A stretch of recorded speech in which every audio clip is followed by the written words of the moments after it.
consistency, personality, and a sense of failure on my own part. Hi, welcome to the Ellory Wells Show. I'm your host, Ellory Wells, and those are the things that I kind of came away from podcast movement holding in my head. And I get nervous sometimes when I'm behind the microphone because, you never know if what you share will connect with people. But I had a lot of opportunities to meet with some listeners up at Podcast Movement in Chicago. I just got back a couple days ago. It was a great week up in the Windy City. But going through the conference, I picked up two things, and I'll have to admit I didn't have an opportunity to go to most of the sessions. I was out in the exhibit hall or up in the lobby, hanging out with people, talking, mentoring, if you will, some new podcasters. And, I don't have a whole lot of experience or notes that I can share with you after going to the podcast movement this year. But what I did come away with is you need to be consistent when you're sharing your message. And I feel like I failed at that. So if you're a listener, if you've been listening to the Ellory Wells Show for the last, I think this is only 8 episodes, and that's also my fault. Or if you were a faithful listener of the Empowered Podcast, I want to thank you for sticking around and being present whenever I press release or publish, and just listening, because consistency is a big thing for me. I talk about it, I preach about it, if you will, and I think I can do a better job. I know I can do a better job, and I want to do that. And then personality. Man, you have your friends because you are who you are. So if you're a podcaster, if you're a blogger, if you're creating products or baking goods or something, people want to buy from you because they like you.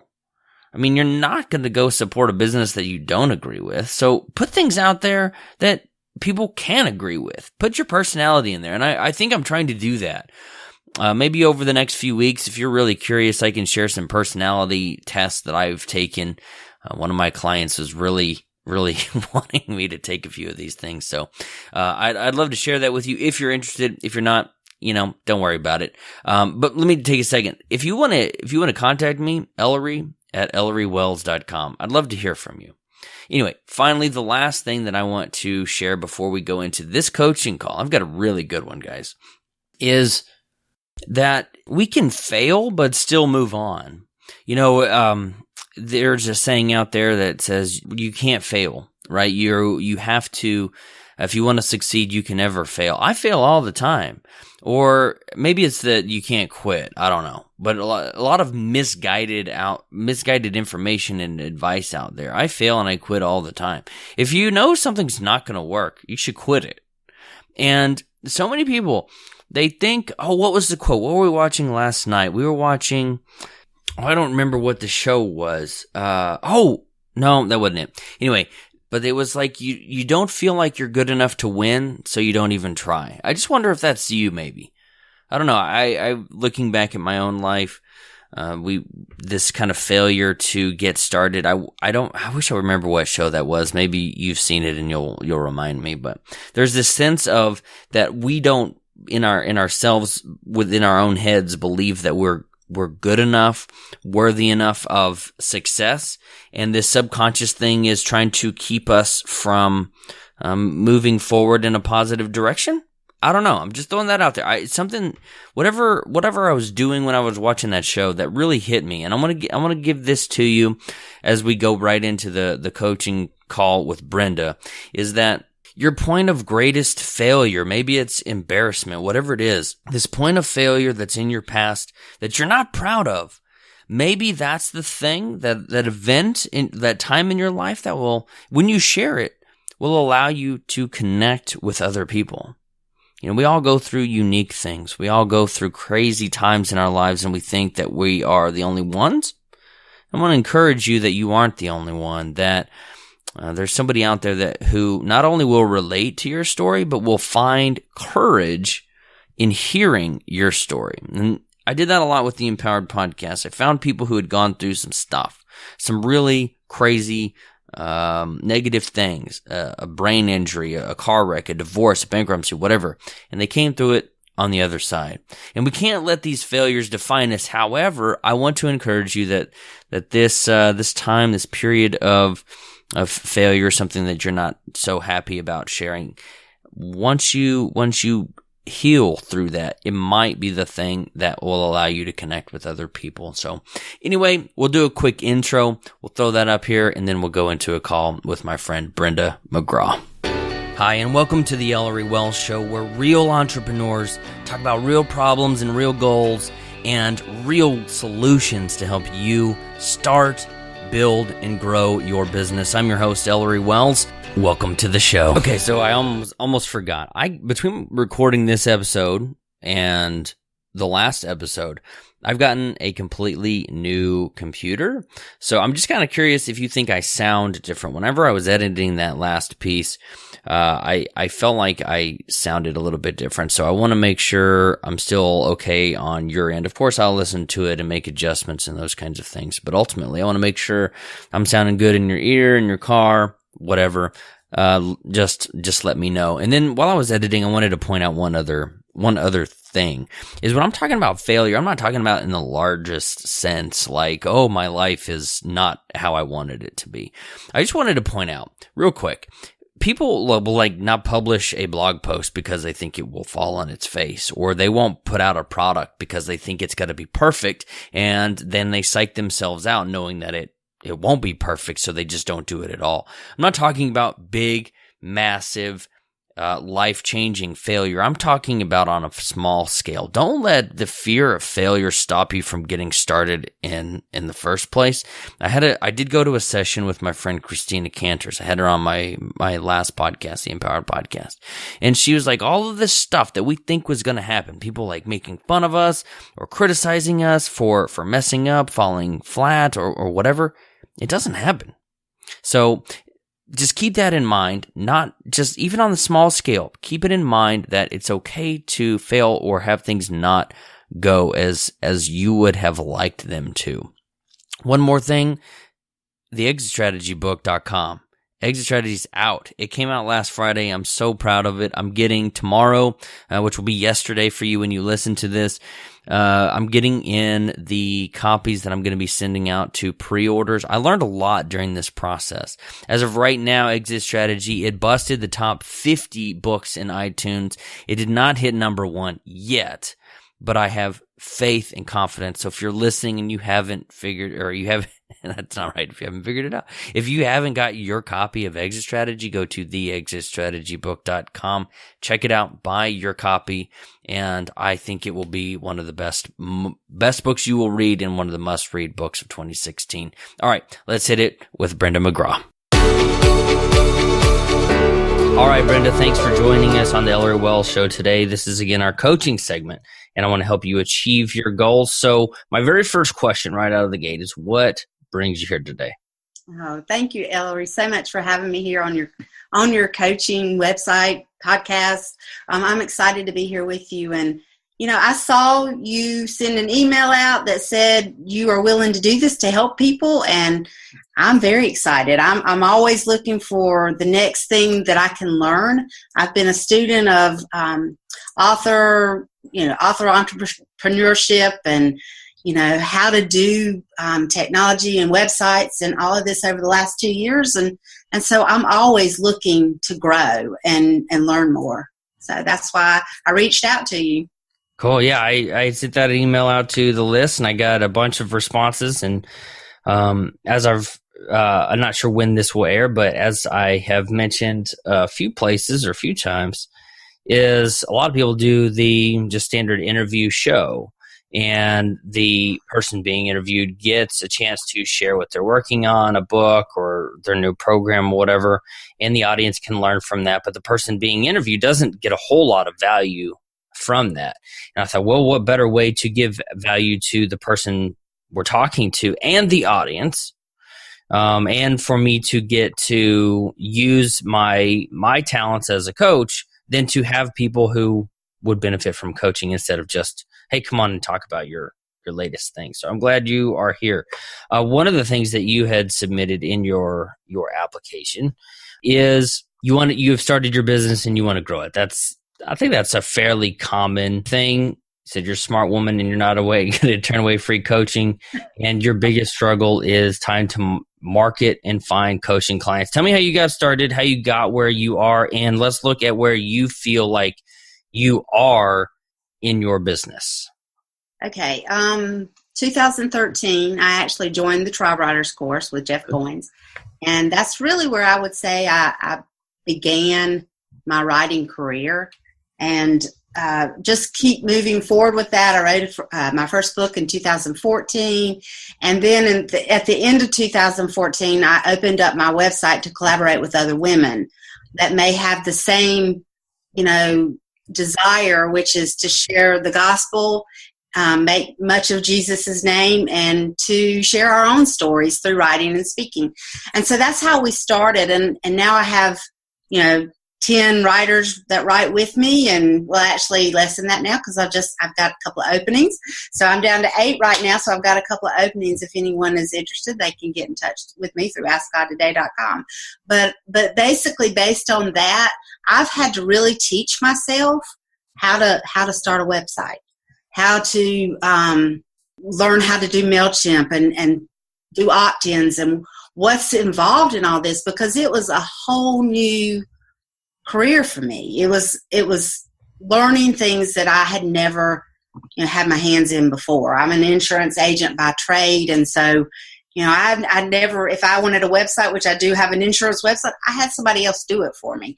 In this business, you do your own. I mean, you can have someone else, but so I had to teach a lot of myself how to do things and grab hold of what other people were doing and just try to learn. And I've learned through you. I've learned through Jeff Goins and so many others, that are giving so much great advice out here. Why are you wanting to make this transition from insurance agent to I think I should coin a SAC, a speaker, author, coach? I should coin a little term around that. I don't know. Why do you want to move from one to the other? What's pulling you, or what's pushing you? What's driving that transition that you want to make?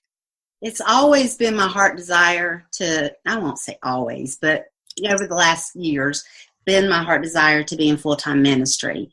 And ministry is reaching out and helping other people as well. And so I have that desire to help others learn. Being full-time ministry means that, there's going to be some things that I have to eventually lay down. And, I don't know if you've been in another career other than what you're in now, but sometimes you just start losing the desire to do what you were doing before. And I just have more of a desire now to speak and share the books that God's given me, share the messages, and, however he opens that door for me, that's the direction I've been going. So, but to go into full-time coaching and everything, you have to transition money-wise. I wish I could do everything for free, but we know the world doesn't revolve around that. So I'm trying to replace some of my insurance income by other things that are out here. What are your thoughts about charging for the value that you add to other people's lives? What comes to mind when you think about exchanging money for having a call like this, or writing a book, or hosting a group where you can talk to people? Well, I'm okay with it. I actually do some coaching. I've been told my rates are not high enough, that I keep being told by coaches, you need to raise your rates. You need to raise your rates. And I guess at the beginning I thought, well, until I get more experience, I'm kind of learning through this as well, along with others. And so, I haven't raised my rates too high. I still, I'm able to keep my rates low enough that, a newcomer would be able to come in and maybe she could afford the coaching with me as well. I'm also doing my first actual live workshop for a writing workshop in February. So, I am charging for that. It's not a huge amount, but it's $25 for the day, which includes lunch. So I'm okay with, having to do the charging. It's really something that Christians have a hard time with. I talk to a lot of women that have a really hard time saying, I wish I could just do this for free. I don't really want to charge. And, we feel that guilt feeling because we want to do this and live with our hands open and just give. But God, He also allows us to, sometimes use our gifts to support ourselves as well. So I think that's okay. Oh, yeah. That's why I asked that question, Brenda, because a lot of people have made comments like you had said, I want something involving, I want to do it for free, or I wish I could do it for free. And there's nothing wrong in it with free or with making money. But I see a lot of people, I mentioned to you before we were recording that my background's in psychology. And so it's kind of like, it's that self-talk where anybody who uses the phrase filthy rich will never, we associate being dirty with having money. And that's bad, isn't it? We'll always push money away if we say things like filthy rich, or we associate having money or being wealthy with negative things like Scrooge, everybody who has money is evil or rich, or they've screwed people over to have the success that they've seen. If we have these beliefs in our head, we'll never be able to have those things. Rich people are always made fun of or criticized, but they're the one group of people everybody seems to want to be in. Well, and I just talked to a guy recently, and he wrote a book about, I can't remember the exact name, but something about something quick, Think and Grow Rich. It wasn't the main one, but a different one. But anyway, he said that he actually surveyed people, and it's the rich people that are the ones that are more givers. I'm not rich by any means, but I live with my hands open, and I'm trying all the time to help others as far as that goes. And it is a mindset. A lot of that is. Well, I'm glad that you think that way. When you're broke, you can't tithe to the church. When you're broke, you can't take a week off and go on a mission trip. When you have no money, you can't buy clothing or adopt a child or some of those other things. So a lot of it, I've seen exactly what you're talking about, where people have this mindset that doesn't agree with the lifestyle that they want to live, or even the kind of philanthropy or giving back that they want to do. But anyway, that's not the point. I'm glad that you don't have those same mental blocks that you have probably seen, that I have seen. So you've been at this a couple of years. You just started doing the live workshops. You're learning from people. What do you think has held you back from making the transition to full-time writer and coach and those other things? Well, to be honest with you, one thing is the marketing, getting myself marketed well enough that I'm out here, I guess, and well marketed. Another thing is learning how to set up webinars and learning how to make it the technical part of it, I guess, as well. There's a learning curve in there as well. And so, that's something that I've been working on. I use Lead Pages now. I've set that up, and I'm trying to do a landing page for even this workshop that I'm doing, so people can go see the landing page and register. And it's such a learning curve. I have not got there yet. I've got the landing page ready, but when you get down to how do you connect it, and how does it connect with your website, all of these are new things to me, and that's the kind of things that are all over my head. And so I have to really work at that and try to figure out how to do it. So, well, here's a question for you. You said your full-time job is in insurance. How much of the technical stuff on that do you get into on a day-to-day basis? Not much. All we do with insurance technically is we can now do applications online, which is a huge thing. But up until now, it's always been paper apps. You fax it in, old school way. Yep. This business is technical driven. It really is. So you either got to have somebody that knows how to do it, or you got to learn how to do it yourself. The online business is technical? Right. Okay. Here's a question for you. So if you have I won't say outsource, but if you have someone who handles the insurance, the tech side of the insurance business, why not have somebody do the technical side of the online part of your business, saying, hey, go and I'm not in any way pitching a product, but hiring a VA to, say, hey, I'm going to do a webinar on the 27th or the 14th or whatever. I need you to set me up a landing page and the back end sales funnel with 2 or 3 emails. I'll write them. I just need you to plug them in. Mm-hmm. Well, and it's funny you say that because I have hired a VA before, and she helped me get my website going. And then I do have one of the volunteers with Ask God Today. She actually does some of our scheduling and some of our technical stuff as well. I haven't actually ever hired somebody to do that part of it for the writing, though, part of it and the coaching part. I've just never really put the money into it, I guess. I remember I was sitting downstairs in my house. This was November of 2014, and one of my mastermind clients called me up. I was watching TV. Actually, my wife was doing something else. He calls me up. He says, Ellory, at what point do you go with an optimized press or an lead pages and have really professionally designed landing pages? And I was like, I don't know. And he really, and I wrote a blog post about it, as we writers do, is I called it my business flat tire. And spending the $100 to get optimized press was one of the best things that I did. And I'm wondering if you've made the step with lead pages. I'm wondering if you would have even more of an impact with some part of your business. I don't know what it is that, I didn't want to pay $100, but in reality, $100 is almost nothing when we're talking about building a business. And if it can take one of these headaches off of your plate, would it be worth it? And I don't know what that would be, and I don't know what that expense would be. If it was $500 or $600 or $1,000, maybe not. But is there something that's just a couple $100, the price of a fancy dinner, that you could get that off of your plate and move on? For me, that was landing in sales pages. And in that same phone call, Larry Poole's his name. I don't know if you've probably never heard of Larry. He said, Ellory, I don't want you to lose sales because your landing pages suck.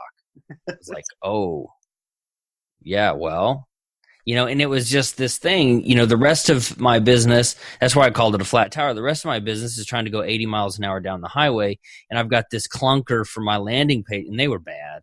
Luckily, I still got people to sign up and want to work with me and help me start building that momentum. But I whenever I see some of those kinds of things, I can't help but wonder if somebody else has a flat tire like I did.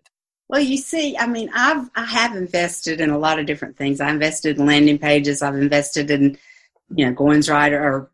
Try writers. I've invested in numerous other things and stuff. So it's not that I'm afraid to put any money into it. I have. But I think what I've done is, instead of, I've invested in these courses, I'm trying to do the learning on them instead of trying to find somebody that already knows how to do this and can set it up for me.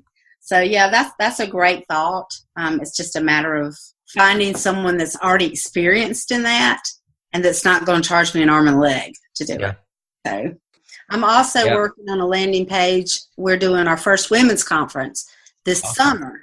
And so I've got one of the ladies that works with me with Ask God Today. She's working on a landing page for that because we're real excited, and we want to make sure it looks very professional as well. We've got Mike Weaver from Big Daddy Weave coming to do our worship music.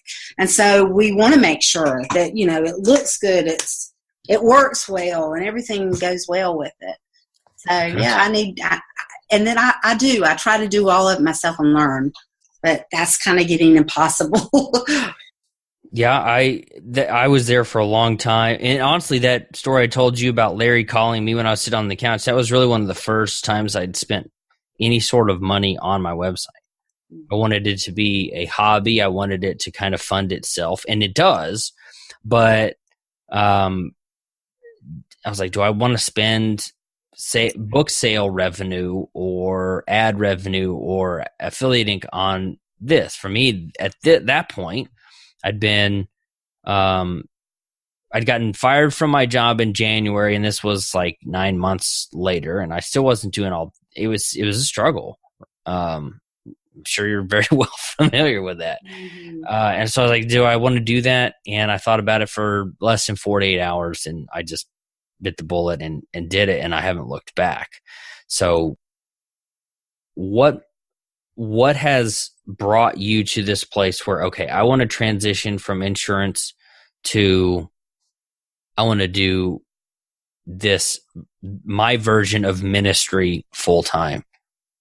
Well, I guess, for years I knew I had the calling of writing, that I was going to write, a story, my story, and share God's story through that. So that was a dream or desire of mine for years. And then when I found the writer's course and started taking it, I started learning there was more involved in it. And so at that point, you become a marketer, you become all these other things, not just a writer. And so, that kind of got my start. And then I just got the hunger and the love for it. The journey has been amazing, walking through the journey.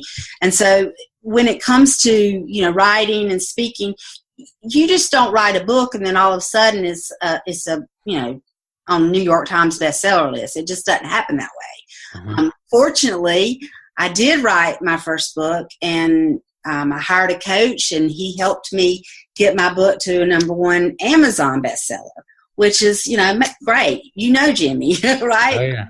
Jimmy Burgess. So he's a great guy, and he helped me do that. Right there. There you go. And so Jimmy helped me, and then, as time goes on, you think, okay, I'm an author. Maybe somebody wants me to come speak at their church, or maybe I'll get a call. Well, you sit there and nothing happens. I mean, that's just the way it is, unless you're already speaking or you're really very well known. And so you have to put the effort into it. It doesn't just come knocking on your door. And so, that's something that you learn, and I continue to put my name out here. I continue to get on speaker. I just got approved to be on another speaker circuit, so I'm going to start speaking, more often with another ministry as well. So you have to do the work to get yourself out here. Most people aren't just born with it. Bam, bam, and it happens. And so, there is that marketing part of it you have to learn. And then once you start doing it, people start coming to you saying, well, how did you do that? Or, how'd you get that book written? And so all of a sudden people are asking you. So that's where the coaching part comes into it. People start wondering, how did you do that? Can you show me this or something like that? And so that's where the coaching part, and you're not going to become a millionaire off of writing a book. Not that it's a big deal or anything like that. But you have to even get an income, you have to figure out something you're good at and try to get yourself known in that area as well. And so that's the things that I love. I love speaking to people. I love helping people. And, I just share what I know how to do and try to help others learn how to do it. Do you want to coach, or do you feel like that's something that is just a natural extension? People are asking you about it. I mean, I love to coach. I love coaching one-on-one. I love teaching others. Doing a workshop is amazing to me. That's fun. I like that kind of stuff, but I don't know if I'll do it forever or not. It's all in, whatever direction God continues to take me in. So I asked that question, Brenda, because I also see people who feel they get those same questions. How do you do that? And they don't always want to respond with, well, I could tell you, but it'd be easier to just go talk to Jimmy. And if you want to write, you don't have to coach those other people. If you like that, if you want to, that's fine. I didn't want you to feel like you were obligated to work with those people because for any reason. We do a lot of things out of obligation. And when this is our business and we're focusing on generating revenue, if you want to be a writer but you don't want to be a coach, then don't coach. But since you do, I love coaching others. I love helping, and My whole thing is to try to help people finish writing. I think so many people start writing a book, or they have this, I'm going to be a writer, or in a year from now, they're still in the same place they were a year ago. And so I try to help them. I'm kind of the one behind them, encouraging them, giving them some steps to move forward, the accountability to help them move forward and actually finish something.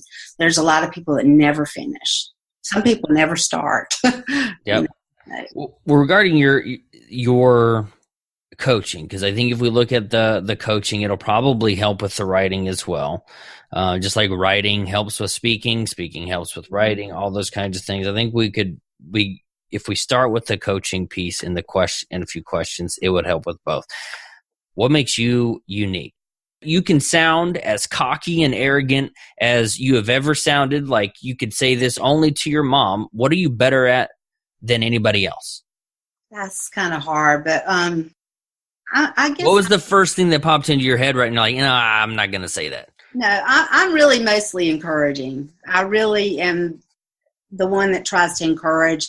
I'm very optimistic, so I really try to help people see their purpose, because if you don't have that purpose, if you don't have that passion, you're not going to, you've got to have that purpose of why you're doing this. Yep. And I tell people a lot of times, we accept things all the time. We make new commitments and then we fall short on those. And it's because we have too many commitments out here. So I try to get people to narrow that down, know their purpose, exactly what their purpose is. So when that next thing comes that they're asked to do, they have to say, is this within my purpose or not? Do I say yes or do I say no? Is this going to help me move closer to where my dreams are and my desires are? And so that's kind of what I teach people. So I think that's probably my biggest thing is I'm a very big encourager. And, now to teach and coach, I also hold them accountable. I'm open to them. They can send me emails back and forth. I do Zoom, coaching as well and try to help them. The main thing that I want to do, I cannot make anybody else do something. They are the ones that have to pick up the pen or pick up the typewriter. They have to start doing it. I can just encourage them and give them some tools to do that. But ultimately, we are the ones within ourselves that make that final decision. Are we going to do this or not? And I just try to encourage people to do it. So I can't believe how many times I've mentioned this conference, the Thrive Conference in Las Vegas. I'd highly recommend you and anybody else check it out. It'll be the second year in the fall of 2016. But one of the guys from, I think it might have been a Gary Vaynerchuk from stage. Says, "Coach, motivation is cheap." And I tend to agree with that. And I'll give you another example. I have a free blogging course. I think you took it, the 30-day blog transformation. Did you take that one with the Facebook group? Yeah. Well, if you did and you don't know, that means that it wasn't very memorable, and I'm a little bit hurt. But one of the first lessons, we go and kind of talk about this, something very similar. And a lot of people, actually, I think every response was, I want to be the motivator and I want to be the encourager. Nobody says, I want to walk into a room and be Debbie Downer. So where the coaching part comes from, at least on my end, is so what do you do with that? And that's where most people will drop the ball. And that's where most people will not end up making any money. And their clients, the people who would end up hiring them, are the ones that are going to go and buy that eagle poster from wherever you buy those eagle posters that says soar above, or, aim for the moon and you miss and land in the stars or whatever. We can all do that. So we've got to figure out, and we won't be able to do that in an hour call. We've got to figure out, what is it that Brenda McGraw does that nobody else can do? You have an eye for something. I don't know if you've taken a StrengthsFinder test, the ENTJ, whatever, Myers-Briggs.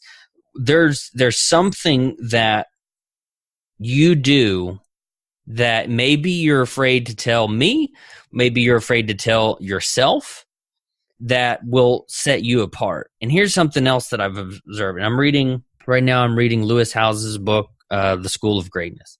And he's talking about something that I have been thinking about a long time, that our greatest strength and the thing that will probably make us the most money, make you the most money, Brenda, is the thing that you are most embarrassed to talk about.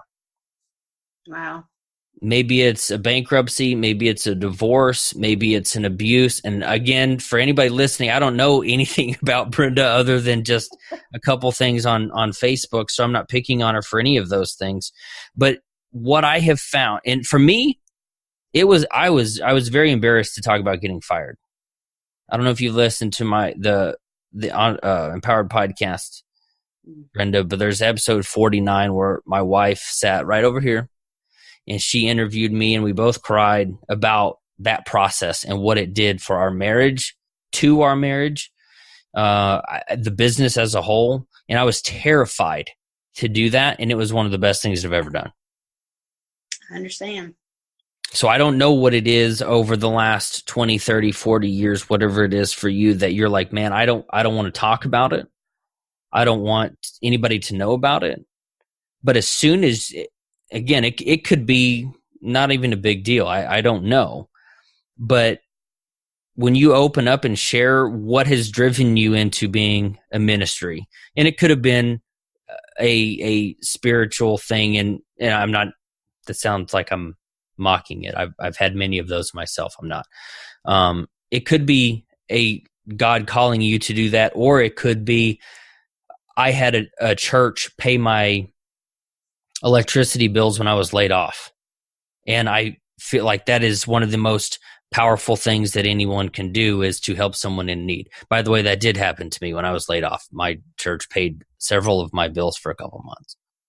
I don't know. It seems like one of those things where that thing that we're not comfortable talking about, when we open up and share about it, that's when people will be like, holy crap, I thought I was the only one.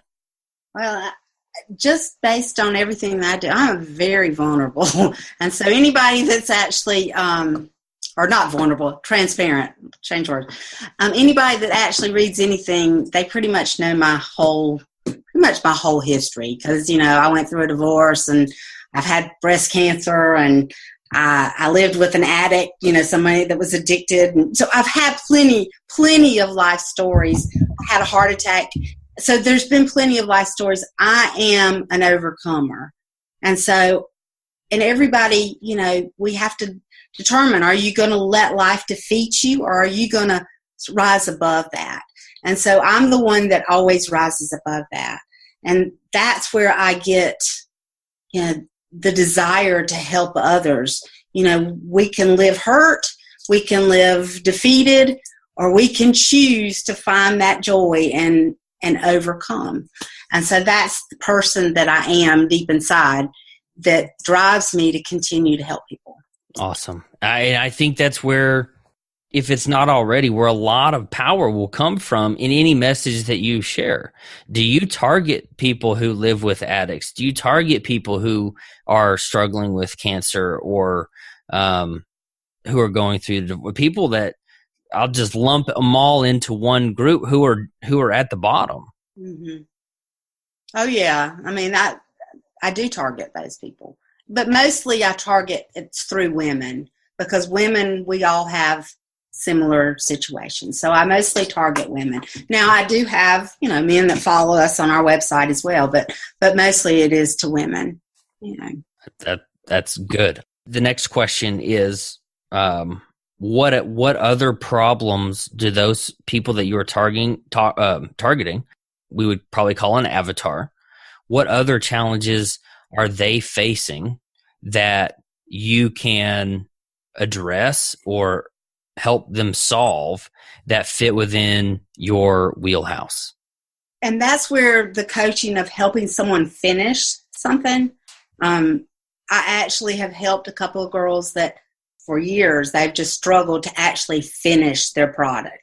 Mm-hmm. And so I sit there with them and actually help them work through it and finish, come up with dates and goals to finish their product. And so, and doing that, I've now got several women that can say, hey, I have actually finished writing my book finally. So that's one of the things that I do. I'm that hands-on. Let's let's sit down and figure out a date that you are comfortable with. And I mean, I may put some pressure on them, let's get this done in 2 weeks, send me this in 3 weeks or whatever that is, just to keep them moving forward. Now, everybody doesn't work well under that. A lot of people just, they think they want to do something, and then I've gotten some in there that have basically said, I don't really think I want to write this book anymore. It's like, okay, well, at least you determined that, But that's one of the things that I do, is really try to help them see what's involved in actually finishing a project, because so many people do not finish. Okay. Now I'm again going back to your questions. You want to find new clients. What have you done in the past to get your current clients? Not enough. I'll just say that. Pretty much Facebook and Twitter. Okay. I have, I will come up with, maybe a tweetable quote and send it out. I have a meet me where they can actually just call in. I'll give a free, 1 hour, 30 minutes, 1 hour, whatever, and just talk to people and try to, help them determine and brainstorm with them. And if they want to move forward, they've got that. If they don't, then they've got a free coaching hour as far as that goes. So that's one of the things I've done. I don't market myself enough because I run short on time, like most people do. We run out of 24 hours a day is not enough hours. I thought it was, but we're having a hard time with that sometimes. But so that's what I kind of do. I try to market myself. I know, and I know here in my brain that I need to do a webinar, and it's one of those things that, okay, I know I need to do this and offer this, but it's one of those learning curves I've just not sat down and learned yet. Why do people need you? Why do people need me? Yep. Because I'm just lovable.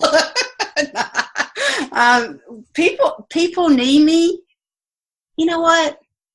If they want to finish writing a book, if you have the desire to go on this journey that Ellory's walking, that I'm walking, that is an amazing journey of being an author and a writer, a speaker, then you need me, because I can help you get there. I've helped several other women along the way. I just started my coaching this year, in January of last year. So, over the year's time, I've already helped several women write their books. And so, yes, they need me for that aspect. I'm very easy to talk to, very easy to listen, and hear what they're saying and try to help them know what that next step is. There's too many people out here that are offering things that you don't need to go down. And in other words, I would never suggest paying $2,500 or $5,000 to self-publish your own book. That's just not, you don't need to do it. But there's a lot of people out here that are doing that. And so, I help people just kind of determine, what's the next step? What do I need to do? How do I get started? Because I needed that. In 2002 when I felt God called me to writing. I stepped in, went into a writer's conference, the very first one I went, and I walked out of there thinking, I have no idea what they were talking all this author lingo that I didn't know anything about. And I went back home, and it was 11 years later that I finally found Jeff Goins and Tribe Writers, and it helped me. So I can help mentor people so they don't have to have that 10-year span. Maybe it's time. Maybe now's their time. So that's what I help people do. Without you, what do they do? They may sit there wishing and hoping that they could write a book and knowing there's a book inside of them somewhere, and someday I'm going to write that book. And that someday, every year, they're still saying it the next year. Someday I'm going to write a book. With me, I can help you do that this year. Who is outside your target market? Nobody really. My target market, of course, is women. But I talk with guys as well as far as that goes. I just feel more comfortable helping another woman as far as that goes. My coaches that I've had have all been men, because I've learned from guys. I did have one woman coach. Take that back. I did have one that I got a free 6 months coaching with. You know, I think giving 6 months coaching that's a lot, but I happened to win it, so I wasn't arguing. So that's everything that I've learned over all these. I've spent a lot of money in investing in myself. You've got to determine, okay, is this going to be a career or is this going to be a hobby? You know, and that's going to determine whether, you know, what you're going to do with it. You know, I determined finally, this is a career. This is what I want to do with my life. And oh my goodness, what a journey. It's been so much fun. And I've been, you know, met so many wonderful people, and, you know, it's been amazing. I say, if you think about going on this journey, absolutely. Let's, you know, connect and talk. Cause you know, whether they choose you as a coach or you do something different than I do, we're all different. All coaches are different as far as how they help their clients and stuff. I highly, highly recommend though that they invest in their own self. Okay. So let's put you on the spot. Who is outside of your avatar? Who is not your avatar? That is a question that will be critically important, because of course not everybody's going to work with us, right? But not everybody is somebody that you need to be spending your time on. And whenever I focused more on a certain subset, and one, honestly, that I was afraid to target, until I did that, I was kind of held back. So what makes you different from me? Let's answer that question. Let's put it into, instead of from everybody else, what makes Brenda different from Ellory? What are you better at than me? I don't know.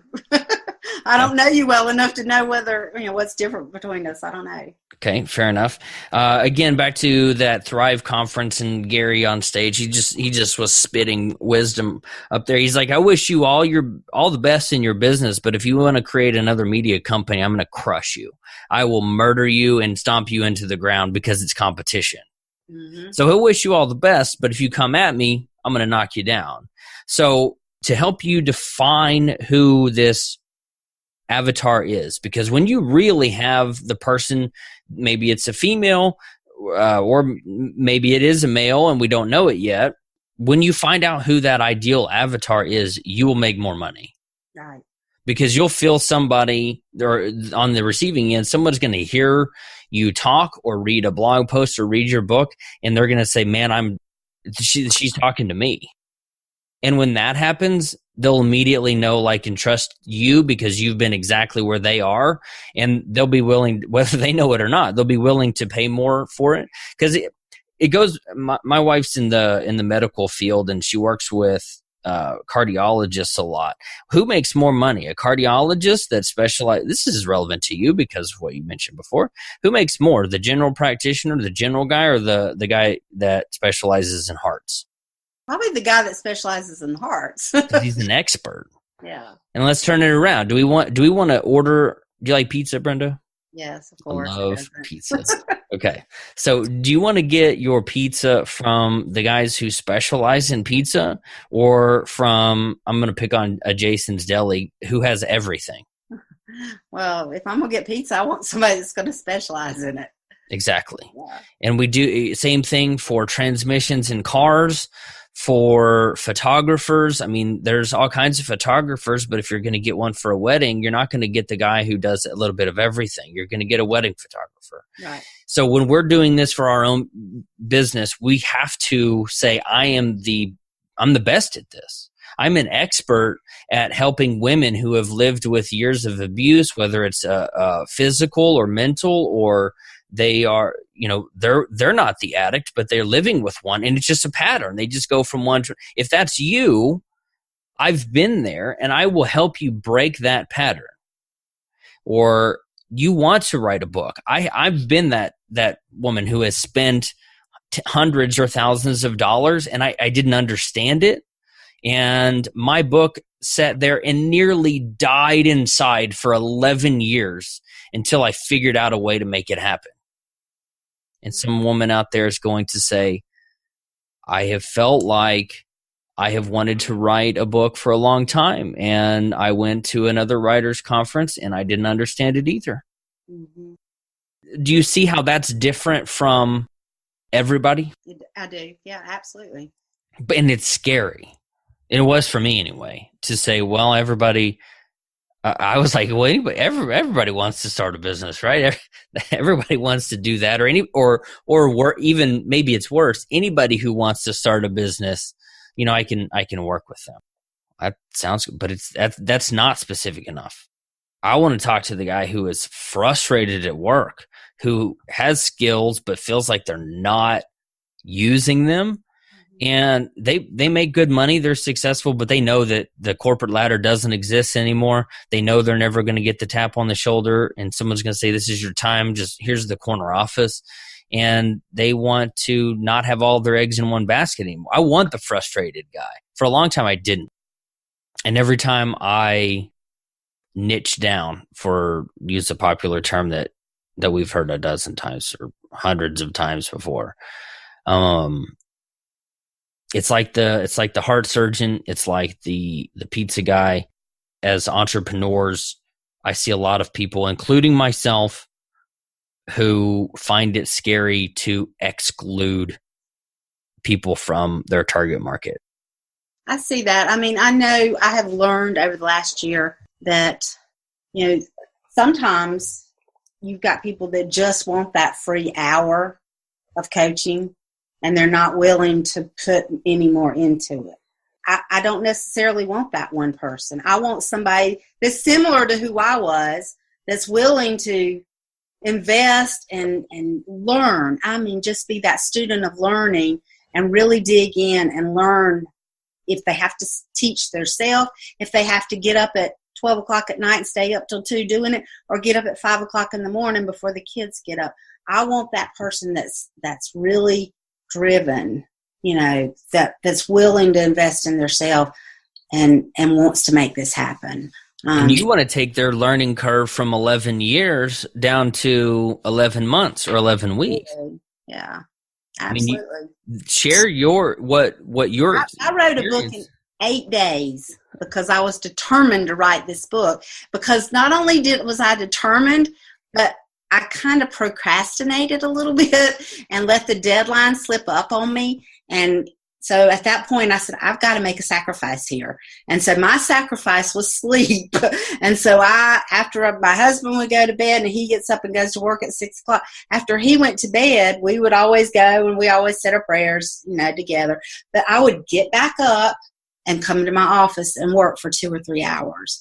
I made it happen. Those are the people that are hungry, that want to go on this journey. They feel that calling that, they're supposed to do this. They just don't know how. I want to be the one that helps them. Is that on your sales page? Maybe. Some of it is, yeah. That I say all of that needs to be in there, maybe change it up. But you want to work with a woman who has a story. A lot of people have these stories, but I know that you're out there, speaking for you, that you're out there, that you're willing to do what it takes. You have a limited amount of time. You're willing to stay up late or get up early, but you don't know what to do during those hours. Yeah. I don't have all that part in there, so that'd be something that I need to. I mean, that's going to connect with somebody. It would, if I said it would connect with you. Yeah, that's true. And maybe I'll get a copy of this recording and go back and see what I said.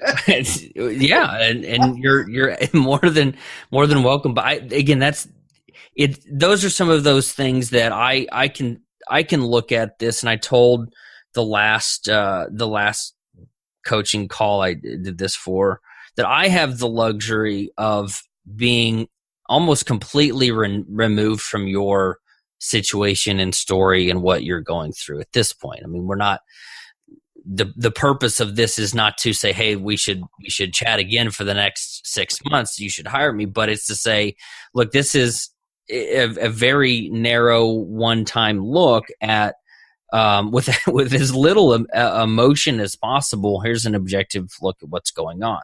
So what I would suggest, if we're one of the three of the things that you wanted to get out was advice for new clients, more speaking, and how to start a podcast. As far as those first two, knowing specifically and exactly who you don't want to talk to If you had a room full of wealthy middle-aged men, your message would just, I mean, that's worse than spaghetti on a wall. But figuring out who, it would just be deaf ears and a waste of your and their time. I say we figure that out, and that will help with those other two. And then thinking of your message, I've mentioned this before. It's partly a little bit in my book about your message being like the glass of water that thirsty people need. And if to carry that analogy, you're not going to hang out by the water cooler. You're not going to go to the local bar. You're going to go to the desert and say, I have what you need. And by selling something, back to our original bullet point, if you will, if you're thirsty, do you mind paying $2 for a bottle of water? Maybe you would $20 for a bottle of water. Maybe you'd mind less if it literally saved your life. You were about to die. But, if it was $5, I mean, I don't know if you're a beer drinker or not, Brenda, but people are paying, $6, $7 for a beer at sporting events. Yeah. Not I mean, they don't mind doing those things. We wouldn't mind paying money for water if we're thirsty. You've just got to find your version of thirsty people. So where do you suggest finding those people, and how do you market to those people? I'm going to assume nobody has checked that out, or assume you have anyway. Each year I write a review of the previous year. I usually publish them in December. If you go to, I think, 2015 review or something like that from me, I talk a little bit more about this. But one of them is asking for business. When we're small, we don't have the credibility of a Walmart or a Dillard's or these big brands, and we have to show our credibility. If you know you can help somebody, the least they can say is no. It may hurt emotionally a little bit, but hey, I know you've been talking about your book for a long time, and it's kind of a little bit of the carrot and a little bit of the stick. I can help you, and then finally, it's stop complaining about not writing your book if you can't do it. It was Suzanne Evans who, her brand is Hell Yeah Studios, and she gave me this little thing to plug your cell phone into it, and she makes a bunch of money coaching. And her coaching sequence is, if she sees that a behavior needs to be corrected, you get the whisper, then you get the tap, and then you get the 2x4. I like that. I never remember what those three things are, but I always remember, okay, I need to go back and read what Suzanne Evans said. And we might not be able to do this with our friends, but if we see somebody out there who's like, I can help you do this. There's for some reason you're still struggling with this, and I've been where you are, and I have figured a way out of it. Mm-hmm.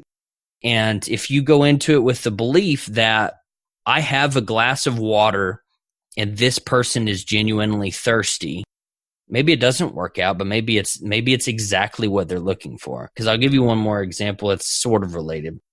I can't tell you how many people have joined a mastermind with me. There's been a bunch that haven't, but at least 50% of the time people have told me in feedback later, or in their I have them do a similar application as well.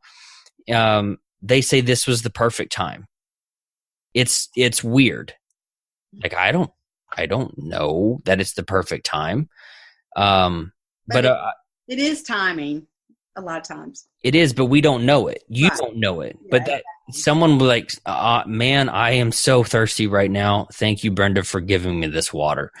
Mm-hmm. I've been trying to write my book and get it published, but every time I sit down to write, a mental block, or I write, but I don't know what to do next. Mm-hmm. And you're going to have that water at the right time for somebody. Mm-hmm. You might get 100 no's, but then you might get 100 or 200 yeses. Gotcha. Or we got to look in a different spot. I don't know exactly where you're looking. So be willing to ask for business. The second thing, and how I have gotten, how I got my first client, is to use the advice that I keep attributing it to Cliff Ravenscraft. So I think it was him who a few years ago I think it was at the platform conference that Michael Hyatt did. And I asked him about making money with my podcast. I hadn't launched it yet. And he said, be so good they can't ignore you. So stand out, be bold. I've used the phrase pick a fight. Do something that only Brenda can do that makes you stand out, that will polarize your audience. Do something that somebody will disagree with, because the people that will disagree with you, there's going to be at least that many who agree with you more than they did yesterday. Mm-hmm. So polarize people. That one's a tough one too, because going into it knowing that you're going to make somebody mad is a difficult situation.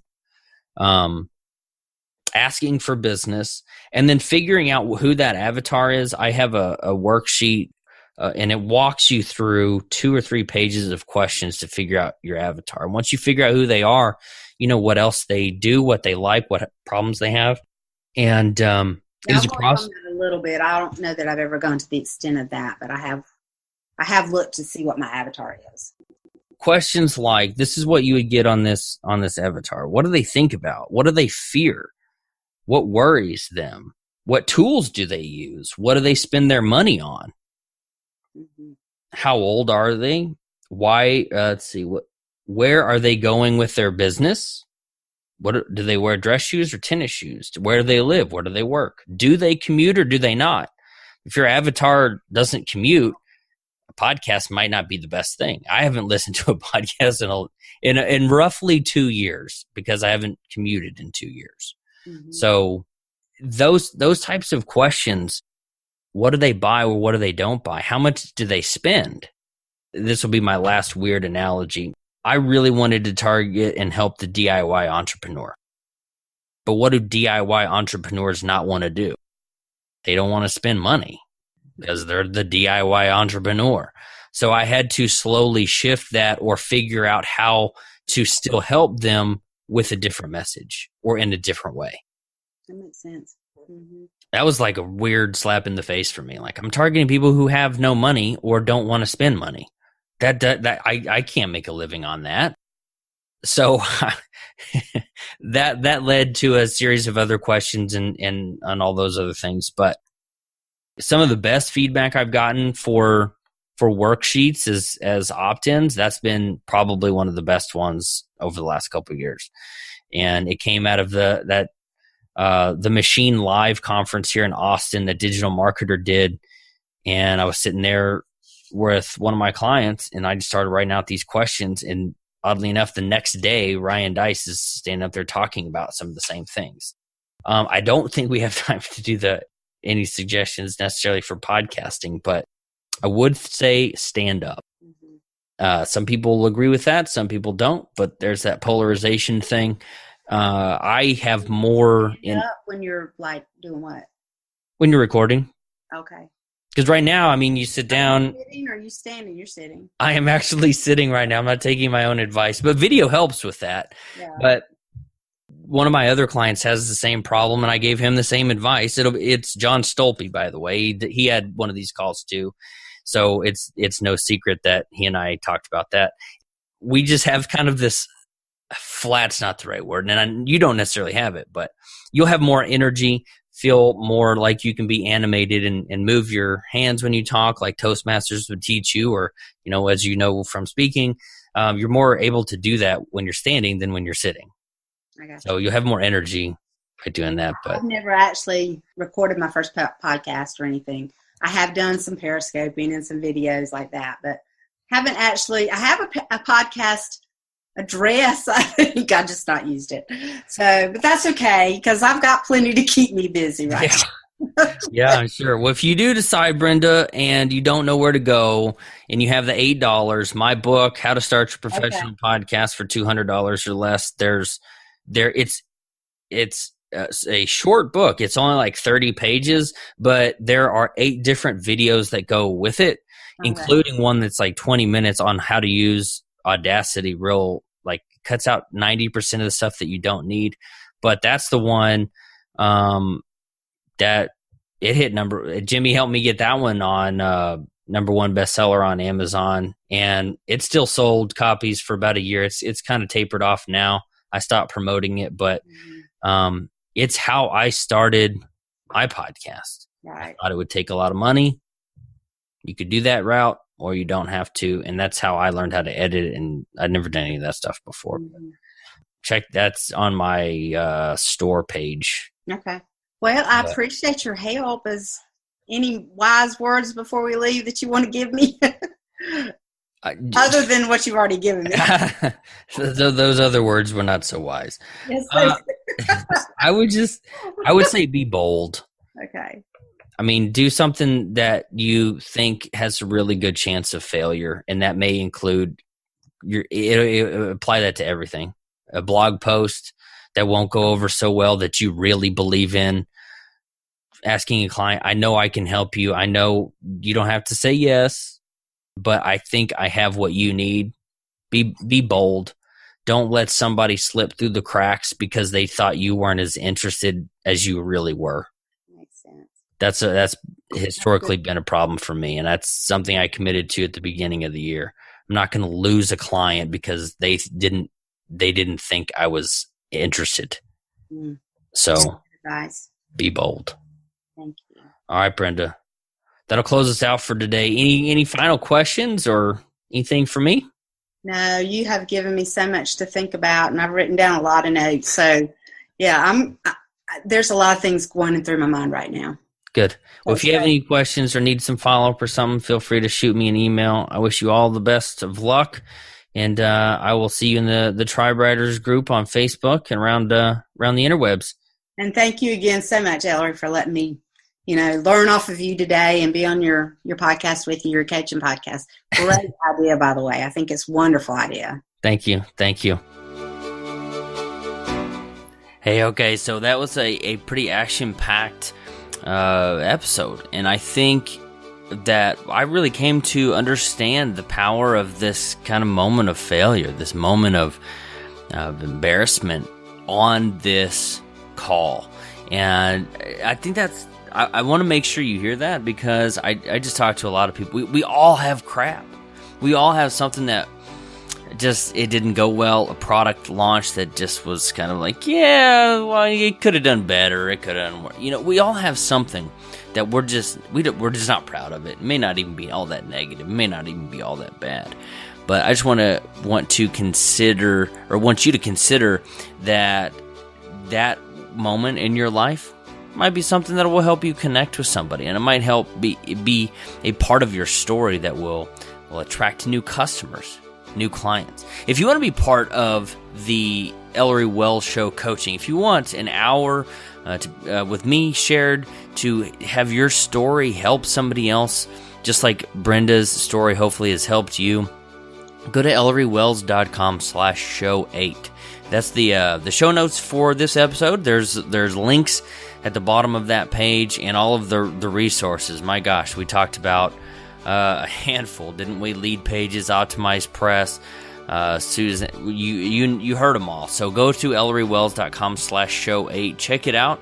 And again, if you want to be featured on the show, I would love to talk to you. I'd love to help you in your journey and help you succeed. So go there, click on one of the apply here buttons, and I'd love to share. We've got several more of these that are lined up. I'm trying not to do them back to back. I just want to make sure we're not overwhelming you with coaching calls. We've got some cool stuff. I mentioned I just got back from Podcast Movement. I've recorded my call there, and I want to share that with you. And I'm going to, like I mentioned at the very beginning, I'm going to make a concerted effort to be more consistent in recording. I know you guys want to hear it. I hear from you that you want to hear more of the show, so thank you for that. That never gets old. And don't think, oh, somebody else is going to email Ellory. Don't take that as a cop-out. So please shoot me an email, Ellory@ellorywells.com. I'd love to hear from you. If you email me, I'm not going to add you to some crazy list. I just want to hear from you. Anyway, you can find the Ellory Wells Show on iTunes, Stitcher. Make sure you go and do the reviews and subscribe and everything like that. I just don't want you to miss an episode since they're not all that consistent. Oh man, that's kind of embarrassing. Since they're not all that consistent, I don't want you to miss one. So go make sure you subscribe so that you get all those episodes delivered right to your device. I'm your host, Ellory Wells. This is the Ellory Wells Show. It's an honor to be talking to you today. I am very thankful to have you here. Go do something awesome. Shoot me an email. Tell me what you did. We'll see you next time.